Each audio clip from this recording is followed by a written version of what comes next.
ઇન્ડિયામાં હવેથી એરપોર્ટ પર તમે ટ્રોલી બેગ વાપરશો એનો ચાર્જ લેવામાં આવશે અને એ ચાર્જ છે ₹550. જરા વિચાર કરો, આવી જાહેરાત જો ભારતમાં થાય તો તમે નરેન્દ્ર મોદીને શું કરો?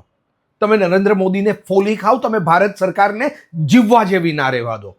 પણ તમારી જાણ ખાતર અમેરિકામાં તમે એરપોર્ટ પરથી બહાર નીકળતી વખતે જો ટ્રોલી વાપરો છો તો તમારે $6 ચાર્જ ચૂકવવો પડે છે. માત્ર અમેરિકામાં નહીં, અમેરિકા સિવાયના દેશોમાં પણ વેલ ડેવલપ કન્ટ્રીઝ જે છે, યુરોપના કન્ટ્રીઓ તમે જોઈ લો, કેનેડા જોઈ લો, ઓસ્ટ્રેલિયા જોઈ લો, ત્યાં પણ ટ્રોલીના વપરાશ માટે ચાર્જ લેવામાં આવે છે અને તમે એ સુવિધા ફ્રી મેળવો છો. અને ફ્રી મેળવતી એ સુવિધા તમને ક્યારેય દેખાતી નથી કે આ ભારત સરકાર, ભારત દેશની તમારા પરની એક સાચી સવલત આપવાની દ્રષ્ટિ છે.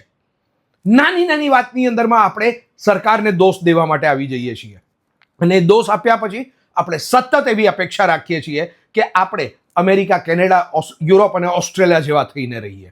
તમને ત્યાં જેવા રહેવું હોય, ત્યાં જેવી સુવિધાઓ જોઈતી હોય તો એની માટે એક એક ડગલે એક એક પેની, ડોલર ચૂકવવાની તૈયારી રાખવી પડે અને એ ચૂકવ્યા વિના પણ તમને ભારત સરકાર એ જ સ્તર પર જીવનશૈલી આપવાનો પ્રયત્ન કરે છે.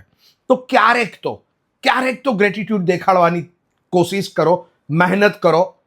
તમને જે મળી રહ્યું છે એ ખરેખર શ્રેષ્ઠ મળે છે અને એનો ઉપકાર માનવાનું ચૂકતા નહીં. હું રશ્મિન શાહ, સાઇનિંગ ઓફ.